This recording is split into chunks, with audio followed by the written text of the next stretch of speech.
Little Miss Recap contains adult language. Little Miss Recap is intended for entertainment purposes only.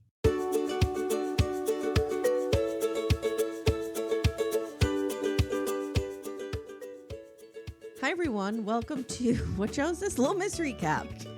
Yes. My name is Amye. I'm here with Becca, and we are talking about the McBees again. Mm-hmm. But I need an update because your son is now doing van life. He's doing van life / band tour life, and he has left. I packed him with a car full of snacks and all his favorite things. I went to Trader Joe's, and my ex-husband, who paid for the van, said, "You're doing too much." Good. And it's important to say that he is, 20 years old, 21 He's 21. Years old? He's yeah. 21. So it's not like you're sending a 16-year-old off. No. Yes. And he's just he's going in places that are just a day's drive from us. But he has plans. They're kind of camping. They're doing the some girlfriends things. with him. Yes. Okay. So in his van is him and his girlfriend, and he has all the band's camping stuff and supplies. The other van is two of the members and all of the equipment. And then in a station wagon is two more band members and stuff. Maybe a tent for those people? Where are they going to sleep? Well, Grayson has all the tents. Okay. So, all right. Okay. Yes. So their first I'm proud show. of you. You're doing it. Look at you. Day he's 1 or 2? in. What are we on? We are on day 3. He's checking in. I have probably looked at his location more in this time frame than I have in 18 years. Yeah. And he's doing good. He's having a great time. He's checking in. His first show is Friday. This is going to be the adventure of a lifetime. Yes. To be 21 again and just be able to do something like that. How amazing. I keep telling myself that about my girls. They're 18. We never see them. They got these new boyfriends. They're there all the time. Yeah. And I'm just you know what? Let them enjoy it because the world sucks. Yes. They'll be in it soon enough. Yes. My niece, she played college softball, and we were watching her last game of ever. And I remember turning to my sister-in-law and saying, these girls will never be more free than they are right now. Yes. You're going to make me cry. God damn it. But it's true. Look, I got a tear. Yeah. I'm Robin Brown. I got a tear. I produced a tear. Just one tear. One. But it's true. And, this summer, he didn't take any summer courses. He usually has. And he's very excited about it. And I have something to tell you, though. I was telling Timmy about it because Timmy's dream is to do van life. Yes. With me. And I'm like, oh, he's... I'm embarrassed to even say this. All of you young folk, if there's any of you listening, may want to turn off right now while I just say this next phrase. So I told Timmy, I can't wait. He has a deaf metal band. Yeah, that's what it is. No, but Timmy says it's death metal. Oh, you're saying deaf like I can't hear? DEF? Yes. No, it's death. Timmy's like, what's a deaf metal band? I'm like, He's like, are you saying death metal? Oh, I'm going to have to tell Grayson that. He'll find that hysterical. God. And then I told Timmy how you have to go to one of the shows. And we agreed we need a video of you at the show. Oh, yeah. Well, are you going to be jamming out? Are you going to be headbanging? No, he told me I had to stay in the back near the bar. Of course. I'm like, that's all right. I'll be right there. Just stay out of sight, Mom. Support us and love us, but stay out of sight. I don't want to see your fucking face. He's very excited. He's been preparing for this since they knew it was happening probably 3 months ago. I'm so excited for him. What a cool thing to do. My dad was heavily in a band when he was 18. My dad's been a drummer his whole life. And he was in this band. I mean, one of their band members died and kind of cut everything short, which was really sad. But he still talks about that time in his life like when he was 18, 19, 20, he was in this band called Shearwater, and he still talks about it. In fact, they just had a reunion. Oh. And they like recreated a photo that they took when they were 18. It was really funny.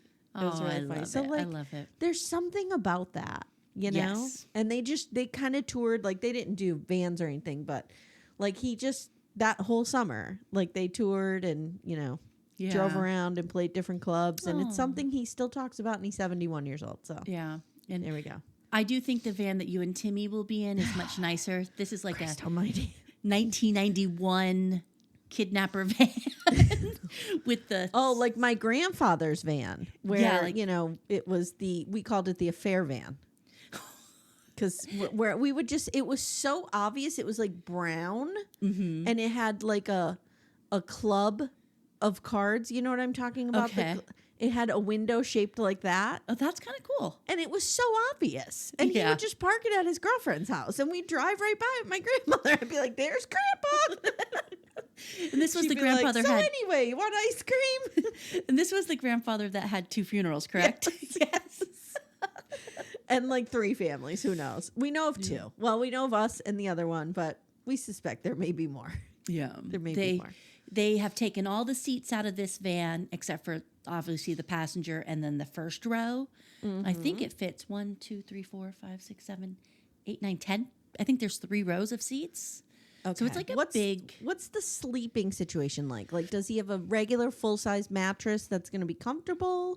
They have an air mattress. There are some, the nights that they do their shows, they are staying in hotels. Okay. All right. So good. It's a mixture of hotels, camping, they're staying with the other bands that they're playing with. Mm-hmm. I think some nights they're just winging it. You know? Okay. Yeah. Those are the nights maybe don't tell Mama about. Yes. Yeah. Just say you're staying in a Holiday Inn. I did warn him, please don't drink and drive. And he's not really I have noticed I feel like kids his age, drinking is not how we were. No, I agree with you 100%. Yeah. My kids do not drink like we drank. Yeah. Like we were dying in a field of alcohol poisoning. And they're like, oh, I just have like 2 twisted teas. Yeah. Okay.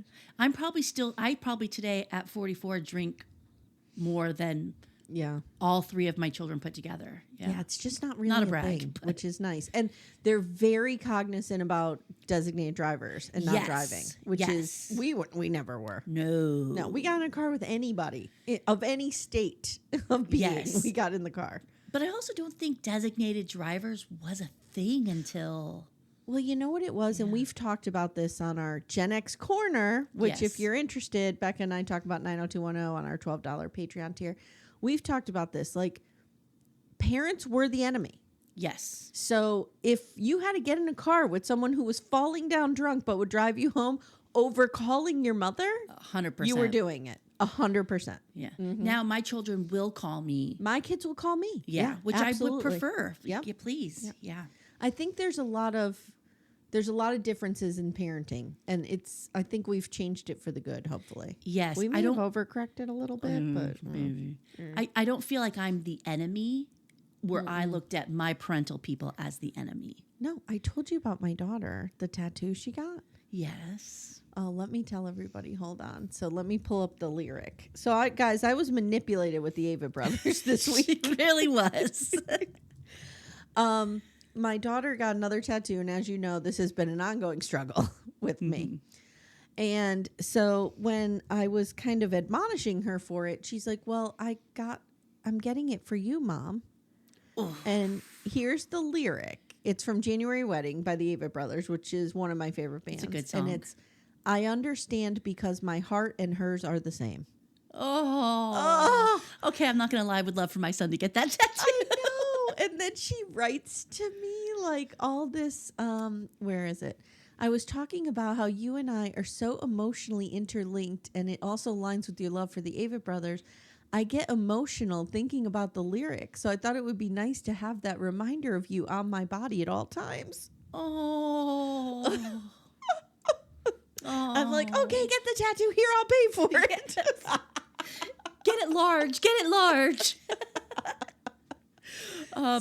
And then after it was done, I was like, kid manipulated me. She knew where to get you.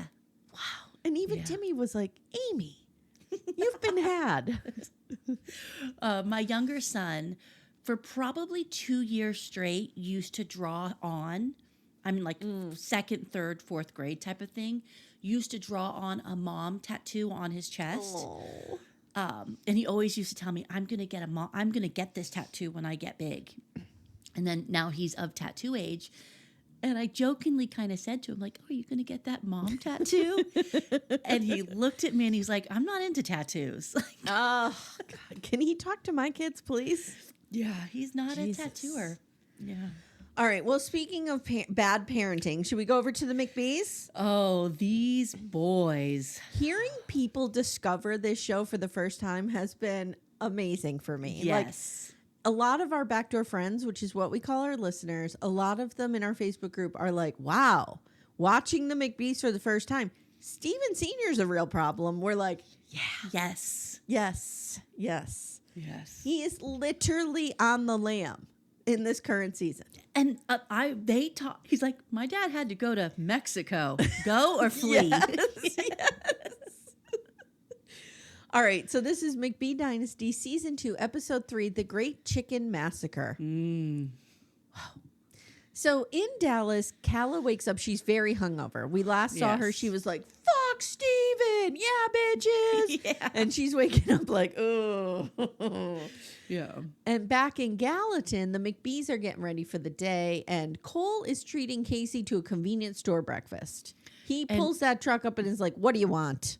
She had a list: fried chicken, ice cream, chips, a big old pickle. Mm-hmm. She is in the pregnancy cravings. Yes, and he seems real put out by her at all times. He does. I just hate him. I have to come for him a lot. He's my least He is my least favorite McBee. Steven Sr. may be above him. Wow. Yeah. Okay. All right. So Junior tells us that Senior is fleeing the country. I mean, going on vacation to Mexico. Yes. And somehow, accidentally, he took Masha with him. Yes. Didn't mean to. He just folded her right up and put her in a suitcase. Yeah, he said he was going alone, and then now they're putting these pictures all over. This is another thing. Somehow, it got back to Galyna. Yeah, from the pictures all over social media, morons. And now Galyna is not answering calls. She's not coming to work. She is spiraling. And Steven Jr. is very worried because she's the most important person in their business. Really? Really? Your business is literally in the toilet. She may not be good at her job. No. I'm just gonna throw that out there. I'm not saying it's all her fault. Steve Sr. absolutely is frauding and shit. Yes. But she also may not be good at this. She's supposed to be the one who's in charge of the money. Yes. And all of it's gone. It's all in Mexico. But I think it's one of those situations, if I know my Steve McBee Sr., it's probably one of those situations where she's just on paper in charge. Yes. And he's running around taking all the money, like a Cody Brown situation. Janelle's in charge of the money, but Cody is, taking all of it to buy Robin her dollies. I think what Junior is more concerned about is that Steven Sr. gave her 10% ownership of everything. What a moron. Yeah. Here's a Little Miss Recap pro tip. If you're going to have an affair and bang somebody, don't give them 10% of your business. No. Just don't. No. Don't give them any percent of your business. No, just give them a company credit card and say, have at it. So Steve Jr.'s pissed and her work ethic is called into question. Her work ethic. Yes. Her boss is fucking her. And they're calling her work ethic into question. Yes. He left his wife with 4 young children to fuck her. Yep. And made her CEO probably in a passionate night of lovemaking. Yeah. And they're questioning her work ethic. But she was a smart cookie, but in that passionate night of lovemaking, she's like, I actually have a contract right here. Please sign. Ew, could you imagine Steven Sr. going to Pound Town on you? Oh, God. I had a jump scare when you sent me a TikTok with his face in it. Guys, I don't know what's going on. Okay, I'm just gonna say it. Mm-hmm. You know, we don't talk about dental care on this show because it's expensive. It's out of reach for most people, myself included. Yes. But the biology of his mouth is weird, Steve Sr. It's like his gums, his lips go way up, and it looks like he has dentures in. That's what I'm going to say. I'm wondering if he does. Could it be dentures? The gums are a lot. The gums are a lot. Yeah, like he smiles, and I'm only making fun of him because I fucking hate him. But Cole is literally wearing his mouth. Yes. They have the same mouth. They do. Yes, yes, yes. Okay. And I understand I have a mouthful of silver over here in crooked teeth, and it's whatever. So Junior goes to Arthur Bryant's barbecue joint. So this whole episode is an ad for Arthur Bryant's. Yes. Yes. And because we all know Steve Jr. loves an ad. He loves a promo. He loves, helping people. He loves product placement. Mm-hmm. And it's famous in Kansas City, and dude wants to source local beef, and they talk about brisket, and they need a lot of brisket. Yeah, I was shocked, 2,000 to 4,000 pounds a week? 1,000 pounds. That's a lot of brisket. It's a huge deal for the McBees. It could be a 6-figure a month deal. It's a lot. It's a lot of money. And Junior lets us know this is why he's in charge, not Cole. Yeah, because we got to get the fuck out of farming. Don't forget. Yeah. So, okay. Now we have this scene where Tessa and Cole are making gender reveal invites on a computer. And this is just amazing because Tessa's like, I don't know how to do it, boss man. Is this like Windows 50? I don't know what these Windows 50 is. And Cole's going, I don't think so. I think it's Google. I'm like, oh my God, it's a Mac, people. This is a Mac. It's the easiest computer to use. They literally don't have Windows on a Mac. They are two different things. I mean, you could boot your Mac in Windows mode, which I do when I have to play certain web-based games, Windows-based games. But no, it's a Mac. Oh, I love that Tessa is amazed because he does like font colors, and she's like, whoa. Do you want to put a pacifier on there? What are you putting on there, boss man? Yeah. What gender identifying things are you putting on there? Because we can only put pink for girls, blue for boys. Ryan Anderson's coming in. Referee is blue for no. Referee is blue for no. Do we want a gender reveal? I did think it was pretty catchy when she said, is it a McShe or a McKee? I thought that was kind of cute. I kind of thought that was too. Yeah. Little Miss Recap will return in a moment. For ad-free episodes, visit littlemissrecap.com/support. Tessa says, it's been a long time since we had a little one out here on the farm. It's a privilege and an honor to see... I'm getting better with my Tessa. Yeah. It's a privilege and an honor to see these boys grown up. Is it a Mickey or a McShe? And they're putting... Okay, so the way they're distributing these, they're just putting them up all around the farm. So I guess only the farmers are invited. Yeah, like they put it in the bathroom. Mm-hmm. They put it by the tools. Mm-hmm. I'm like... Mm-hmm. Okay. So I wrote, oh my God, Calah's back. What the fuck, dude? What are you doing? It's like, girl, come cut the cord. Cut the cord. Yeah. And Junior says, it's hard to quit Calah. I'm a weak man. Well, I went somewhere with that. He is his father's son. We get a flashback of the fight in the car, and Junior's going, you are the most pessimistic person to ever speak about my family. Steven, have you been on Reddit? There's a lot of pessimistic people talking about your family. There's a lot of gossip that people are saying on the Reddit. Yeah. He tells the camera, this is the 15th or 16th time we broke up and got back together. Mm-hmm. And now they chat about finding an apartment, and she asks him to sign for her. Girl. Calah. Wow. So she tells the camera, I have uprooted my life for him twice now, moving back and forth. It's like snip, snap, snap, snap, snap, snip.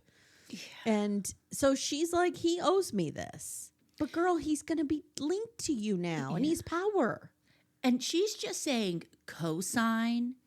But I think when she's using the word cosign, she is really saying pay for. Because how is she going 100%. to pay for an apartment even if she has a cosigner? 100%. Like Yes. if he were just a cosigner, maybe it wouldn't be too bad. Because she could fuck him in the end. She could just like move out and leave him with the lease. But Yeah. you're right. I think she needs him to pay for it. But she doesn't want to say that. But what it is she needs him to pay for the apartment. So at Jesse's, he's making breakfast for Alli. And she tells the camera the distance is really putting strain on our relationship. And we really need to make a decision. Yeah. Now, Junior calls Jesse and he's like, I need your help. I need your help with the Arthur Bryant deal. Like, he's losing his mind because this snuck up on him, even though we saw this a week ago that he made these plans. But I think he put the real responsibility on someone else. Galyna. Yes. And she's AWOL, spiraling, possibly doing illegal activity. And so now he has to get up and go to work. Right. And he's like, Jesse's like, I'm in the city. And he's like, I'm in the city because Alli was freaking out. I had to stay here last night. And Steven's like, I need you now. We need the briskets. You need to get here. And Jesse's like, okay. And this is all happening before 8 o'clock in the morning. It's like 6:30 in the morning. Yeah. Jesus. And then you see a little timer on the bottom. It's like 1 hour behind delivery. Like, yeah. And the one thing the dude at Arthur Bryant said is you better get those briskets here on time. Yeah. So now we have a flashback of them at dinner, which we didn't see. So they're doing the Housewives thing where we're getting flashbacks of things we didn't see, and I'm happy about it. It fills in the blanks. Yes. Yeah. They had dinner, Cole and Casey and Alli, and they said they never see each other, Alli and Jesse. They never see each other enough to have sex, let alone make a baby. And Jesse's just like, womp womp. Like it's, pile on Jesse moment. Jesse tells the camera, this is why living in the city is hard. There's always a problem at the fucking farm. There's no way that where he lives is about an hour and a half away. Yeah. I think it is too far when you have a running farm that needs you there every day. Yeah, unfortunately. Yeah. An hour later, Jesse and Junior are struggling to get a trailer open. Now, I will say, I feel seen here. Because we have one of these things, a Conics box, and we keep my riding lawnmower in it. Okay. Which is my chariot. I say that Timmy delivers to me. And when I have to get it open on my own, it's really hard. Like it sticks, it could be rusty. Like they're really hard to pull those doors open. So I was like, I'm not the only one. Because Timmy makes it look really easy. Bink, bink. And this is a freezer one too. So it's probably harder with frozen shut. And Yep. So 90 minutes behind schedule. They're loading the brisket. And I wrote, how does Galyna change this? I guess Would she just going to schedule people? Like, okay, so if this is the most important deal of a lifetime here, and you have that much money riding on it, wouldn't you check to make sure that Galyna scheduled this to go out? Before the morning of? Yes. Yeah. Okay. They call Galyna selfish. Yeah. And I said, and I forget who said it. It might be Ben and Ronnie. I don't know, but I heard Mary Payne quote it and Jake and Matt. A woman doesn't drive herself nuts. Nope. And Steve Sr. is literally driving this woman insane. And the behavior that we are seeing from her is a result of his manipulation, gaslighting, just absolute manipulation. Check. Yeah. And they kind of talk, Jesse and Junior, kind of alluding like, are we going to fire her? Should we get rid of her? I couldn't believe this. And it's like, she's probably done a lot for your business. I know she's kind of screwed this up, but she owns 10%. You can't just fire her. Mm-hmm. They're 2.5 hours late. Yeah. Arthur Bryant, not happy. No. He's like, I got people waiting at the buffet. Well, they say this meat was going to be our evening meat, and now we're going to run out of meat. Yeah. It's not a good meat situation, Becca. No. So now they're talking about like this was not a good first impression, and Jesse is confused as to why Steven is so angry about this. Yeah. And then they say again that when Galyna's head is in the game, she's a rock star. Is she? Is she? She is the CFO CEO, whatever the fuck. And you are sick. You have $6 million due yesterday. And the one deal she was supposed to do, she couldn't make happen. No. Mm-mm. Yeah.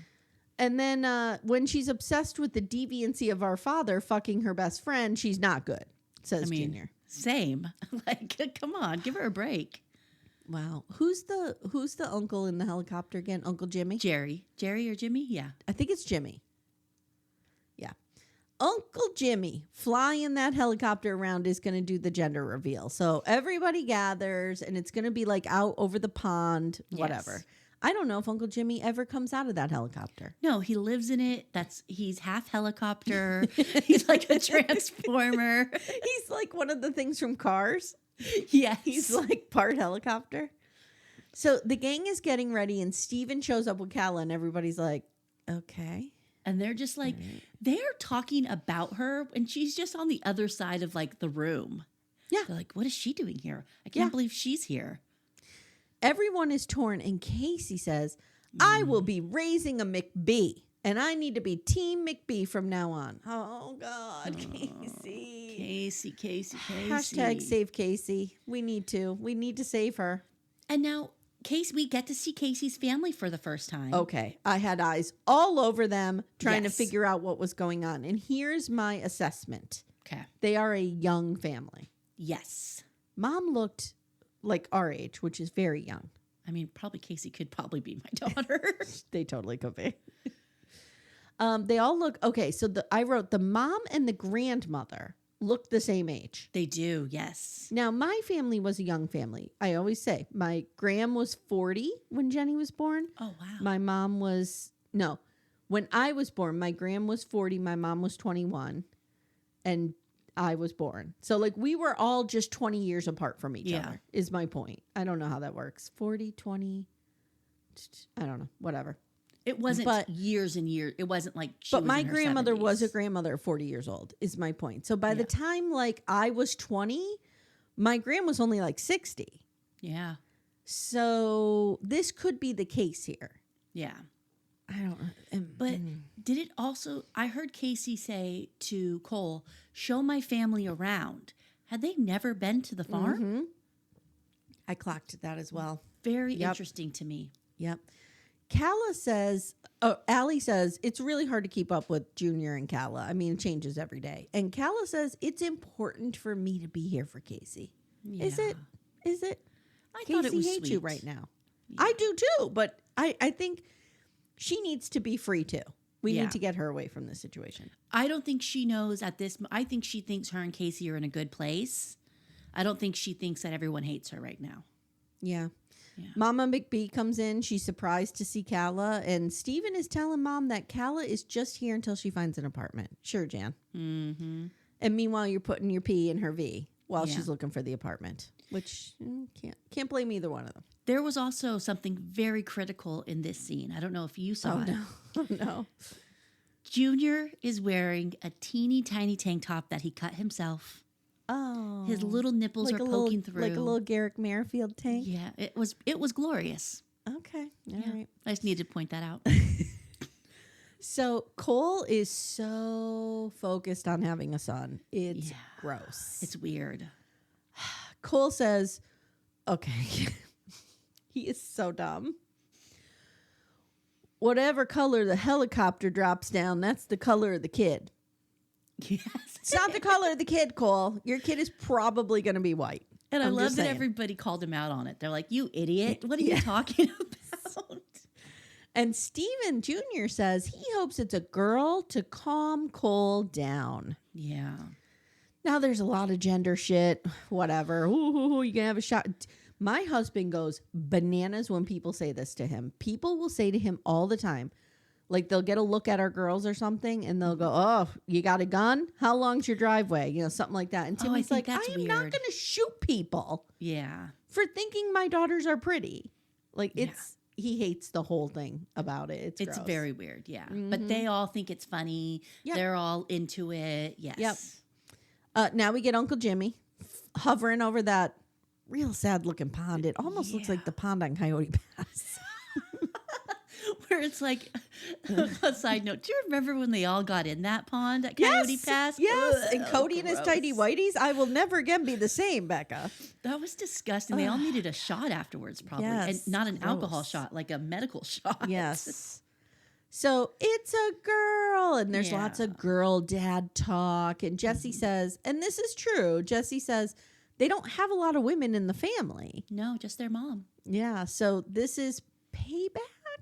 Yeah. Why is it payback? Whatever. And Christy hopes, she says, I hope Cole having a daughter will help him look at women differently. Okay. When your mother is on national television. Yeah, it's on Bravo. Okay. When your mother is on national television basically telegraphing to us that her sons are monsters to women, there might be something wrong. Yeah. Because she is like, I really hope that he changes. The name they have chosen is Blair. Yeah, I think that's cute. It reminds me of Facts of Life. It's a throwback name. Oh, yes, yes, Blair. Christy is beyond excited. She's very excited, Mama McBee. Yeah. Cole is very concerned about periods and Barbies and pink. Yeah. And then Casey tells us, you know, even though Cole is all boy, he has a feminine side. He likes it when I brush his hair. And That's give him feminine? facials. Like, hygiene is feminine now? Men get facials all the time. What is she talking about? Calah tells the camera, I wish I could be part of this family. Oh, that broke my heart. Just love this family.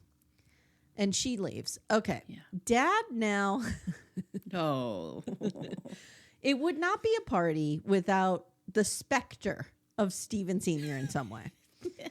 So Dad texts Cole and he says, the chicken coop was left open and the chickens are dead and Masha thinks Galyna did it. And we see footage of Galyna going in the chicken coop and leaving the door open. Yeah, like security cam footage. Mm-hmm. So Masha and Steven Sr. are now rebooking their flights to come home tonight because Masha is so upset about this. And Christy says, welcome to my life. Steven's all over the place. He's basically a fucking nightmare and a child. Yeah, and she's kind of laughing too. And they do a little like a confessional, and she's like, I do judge him. He's a loser. Yes, he is. Yes, he is. Little Miss Recap will return in a moment. For ad-free episodes, visit littlemissrecap.com/support. Dad wants the boys to go investigate, and they leave the party to go look. And Christy says Steven snaps his fingers and they run no matter what because they're scared of him. Yeah. And I thought that was interesting. Yeah. It's hard to watch, Christy says. I am team Mama McBee this season. Yes. I'm so glad we have her. I need her. I need more of her on my screen. She gives no Fs. And she's just laying it all out there. Mm-hmm. She's saying what she wants to say. She's giving her opinion. I like it. What do you think?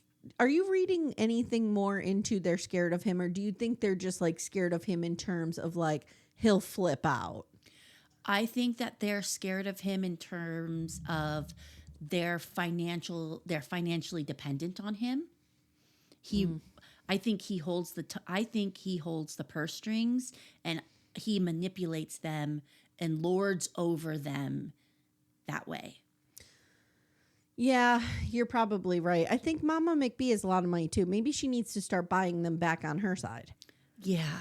Could you imagine like if you went through a bad divorce and you both were rich as fuck and you could just buy your kids back and forth? I mean, I don't know how good it is for your kids, but it sounds kind of fun. Okay. So now they FaceTime Masha, and before she answers, Junior throws the phone at Cole and goes, hot potato. Yes. I appreciated that. And they're like trying to count chickens. Mm-hmm. And I mean, it just looks like a gaggle of chickens. I can't tell. They looked so cute. Those little ones were kind of cute. And they think a few of the babies are missing. Yeah. And Masha's like, this is psycho stuff. And I guess Masha just thought she could move in on her best friend's man and not suffer any consequences. Yeah, but do we think being a chicken killer is a little extreme? Well, let me see. If I found out tomorrow that Timmy was leaving me for Amanda, would Toby and Leo be safe? Oh. No, they would be. I would never harm them. But would I kidnap them and keep them in my house and send her pictures of them in letters from an undisclosed location? Yes, I would. You would be old school and like cutting out newspaper with all those different fonts. I do remember an episode where you said you would burn my house down. I could be a real bitch about things when it comes to that kind of stuff. Yeah. I do believe in revenge. However you look at it, revenge. So I kind of understand. So would you help me kidnap Leo and Toby and put them in like a bunker? Yes. Okay. 100%. Thank you. You're welcome. All right. So Galyna has gone dark.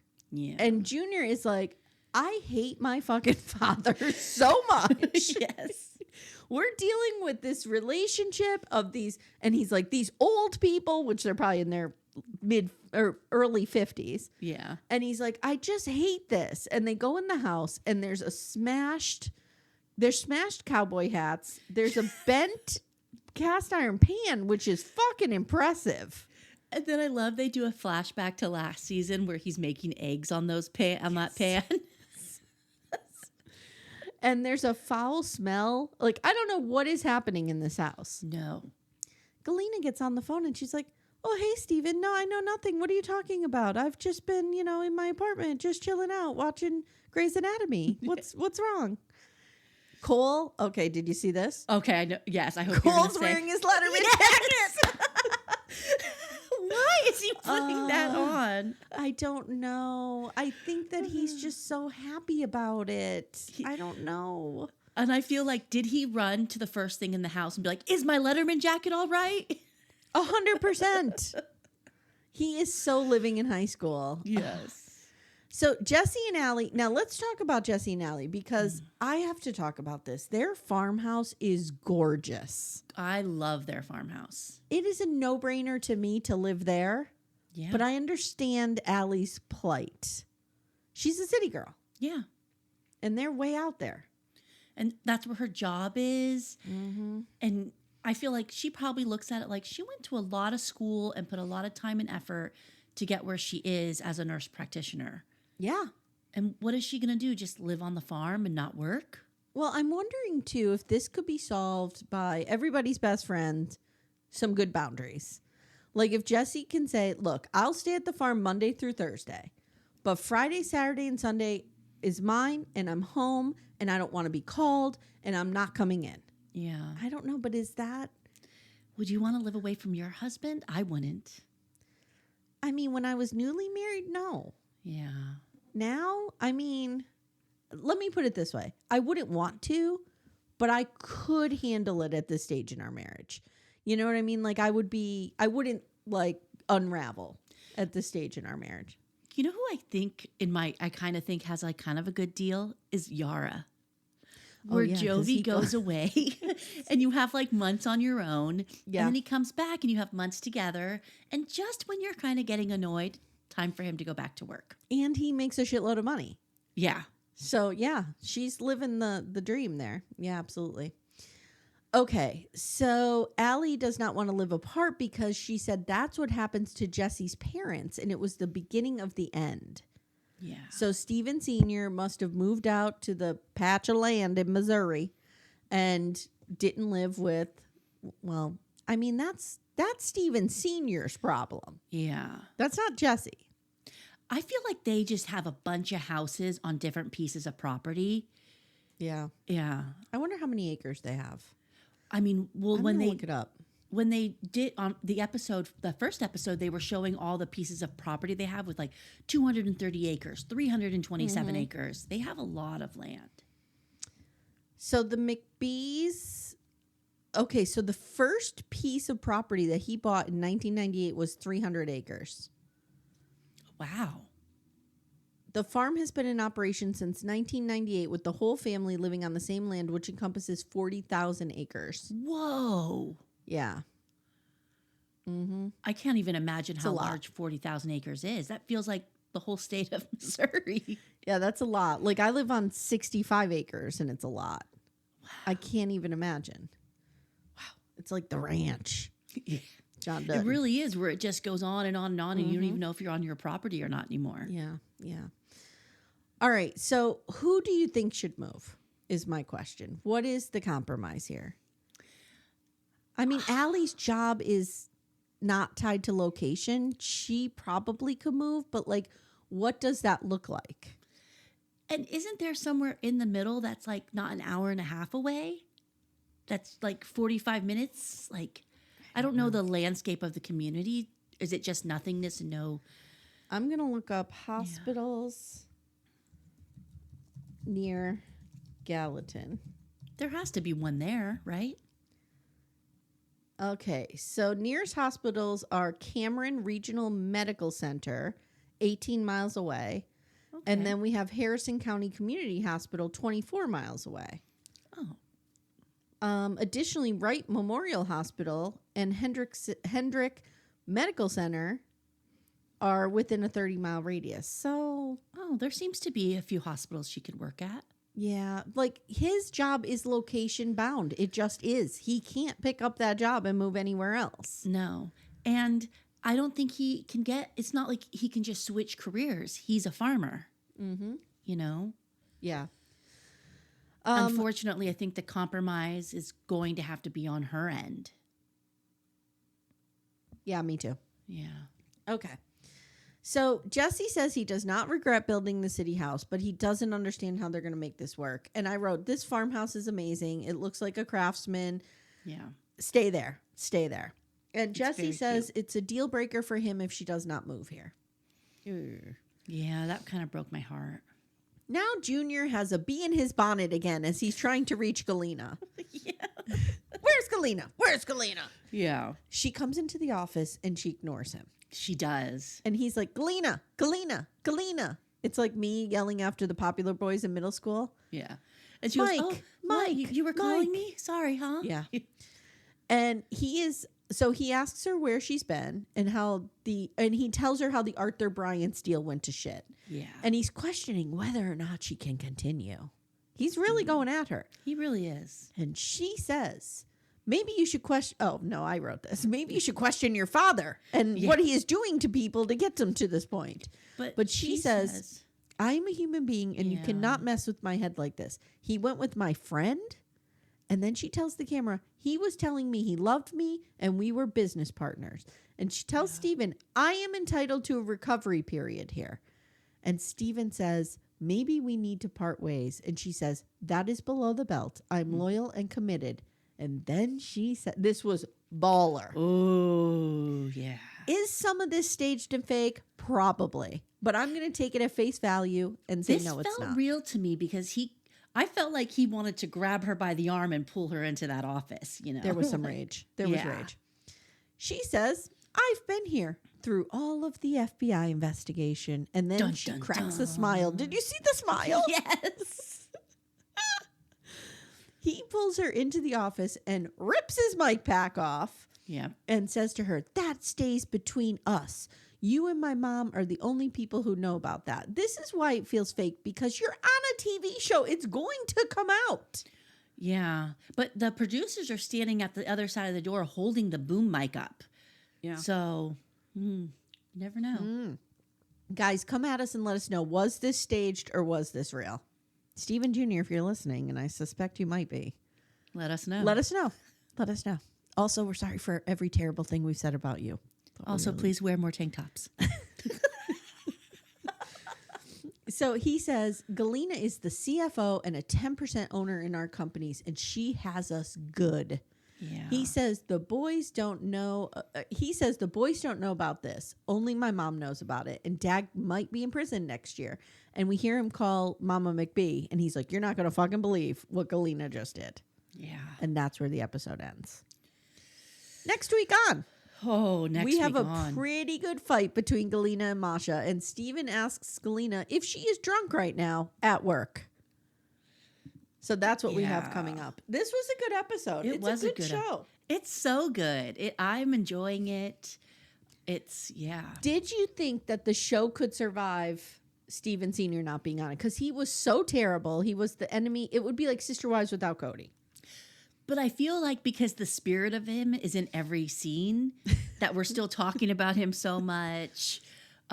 We get some Masha here and there. Mm-hmm, mm-hmm. I think if he had just slid quietly into the night, we would be missing him. Yes. Yeah. Yes. Absolutely. All right. We said it all. We have. There's nothing more to say. Yeah. Guys, Becca and I are doing The Staircase. Ooh, it's so good. On my murder show podcast called Murder She Watched. And I've never seen it. Same. I knew nothing about the case. Same. I have never met Michael Peterson. No. And we watched the first 2 episodes and we are gobsmacked. Our gobs are smacked. I cannot wait to talk about it. Cannot wait to talk about it. It will be on Murder She Watched. I will put a link in the show notes here. Yes. Also, Amanda and I are doing Big Love, and we've been recording some of those episodes, and that's going to be our $12 tier. The first one will go on the free feed to, try before you buy. But yeah, that's a good show. I loved that show when it came out. I've done a rewatch, so I'm excited to hear you guys talk about it. Oh, you did a rewatch. Okay. I think during COVID, Steve had never seen it, and so we watched it. Yeah, you have your own Steve over there, not a McBee. Unfortunately, maybe, or fortunately, not. Fortunately. All right, guys. Thank you so much for listening. Thank you, Becca. Thank you. And we'll see you guys next time. Bye, guys. Bye. Thank you so much for listening to Little Miss Recap. If you'd like to support the show, the best way you can do that is to join our Twin Flame universe, which is our Patreon, Supercast, and Apple subscription feeds. The links for those are in the show notes. You get ad-free episodes and a ton of bonus content. You can also subscribe to the feed so you don't miss an episode, share the show with a friend, and leave a 5-star review. To contact the show, please email me directly at amy@littlemissrecap.com or join our Facebook group Backdoor Friends. Thank you so much for listening, and we'll see you next time.